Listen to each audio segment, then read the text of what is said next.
Thank you for joining us. Welcome to Business Incorporated, coming to you live from our Lagos studios here in Nigeria. I'm Chimeze Obi Iwago. On the show today, Nigeria's annual inflation down for the 13th consecutive month in February. China's Exim Bank approves $1.3 billion for Guinea hydro plant. Plus, UN's World Food Programme appeals for urgent aid as millions face starvation in South Sudan. Let's get the show started now with the latest inflation number coming from the Nigeria Bureau of Statistics.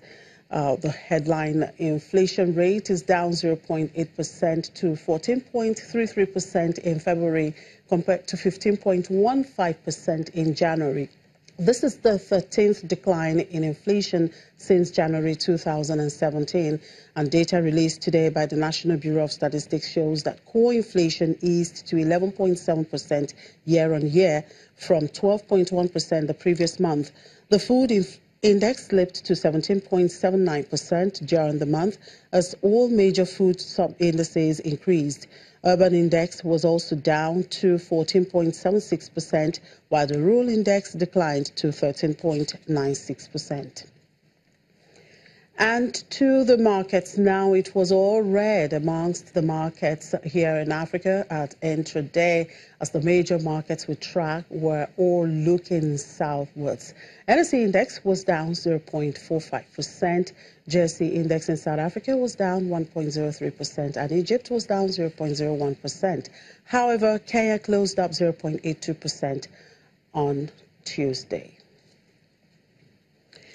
And in the Middle East, Qatar's stock market pulled back at intraday trade after 2 days of strong gains, while most other Gulf bourses moved sideways, but a few individual stocks in Saudi Arabia rose sharply in response to positive news.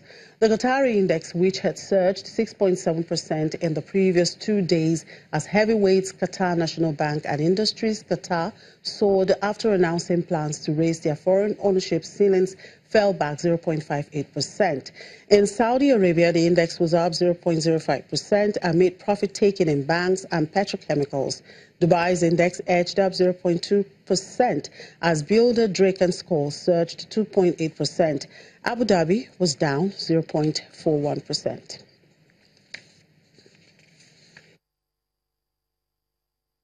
And in the U.S., stock index futures posted gains ahead of open as investors tried to shake off domestic political concerns. Around 5:40 a.m. Eastern Time, Dow futures were up 89 points, indicating a rise of 102.97 points at the open. The Nasdaq and the S&P 500 futures also indicated a positive open for their respective markets. The moves in pre-market trade came after Wall Street saw a choppy trading day on Tuesday, with the Dow Jones Industrial Average closing down more than 150 points. Markets still remain on edge, with concerns over trade tensions and upheaval in the White House. Investors will likely be reflecting on Tuesday's news that Trump had fired Secretary of State Rex Tillerson, followed by the announcement that he would nominate CIA Director Mike Pompeo as Tillerson's replacement.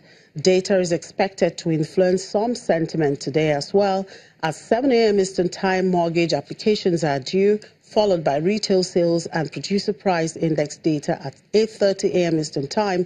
Business inventories will come out at 10 a.m. Eastern Time. And in Asia, markets closed lower today following the sacking of U.S. Secretary of State Rex Tillerson and amid talk of potential U.S. tariffs against China. The Nikkei 225 fell 0.87% to finish at 21,777.29. Over in Seoul, the benchmark Kospi edged down by 0.34% to end at 2,486.08. Greater China markets traded lower as markets focused on a potential elevation in trade tensions. Hong Kong's Hang Seng Index tumbled 1.37% as the heavily weighted financials and technology sectors logged losses. Mainland markets came under pressure despite the release of stronger than expected data, which saw industrial output and fixed asset investment topping forecasts. The Shanghai Composite edged down by 0.57% to close at 3,291.26, and the smaller Shenzhen Composite lost 0.89%. Back here, oil giants Royal Dutch Shell and ENI have voluntarily filed to U.S. authorities internal probes into how they acquired a giant field in Nigeria as the companies seek to fight corruption allegations in Europe and Africa. The filings to the U.S. Department of Justice and the Securities and Exchange Commission do not mean U.S. authorities are investigating Shell or ENI. But the move shows the companies are trying to preempt questions from the United States as they face one of the oil industry's biggest ever graft trials in Italy to begin in May in Milan, a pending trial in Nigeria and an investigation in the Netherlands. The case revolves around the purchase of a huge block of oil-rich Nigeria known as OPL 245, which holds an estimated 9 billion barrels in reserves. Italian prosecutors alleged that bribes were paid in an effort to secure rights to the block in 2011. A number of top executives from both companies will face trials. All right, let's quickly cross over to Europe to see how the markets there are actually performing. In the early trade, equities there were lower as investors monitored fresh corporate earnings as well as political development in the U.S. President Donald Trump is reportedly looking at imposing tariffs on up to $60 billion of Chinese imports. A speech by European Central Bank President Mario Draghi is also in focus. Societe Generale is reportedly in talks to buy the equities markets and commodities division of Commerzbank, and a host of other market news out there on the wires.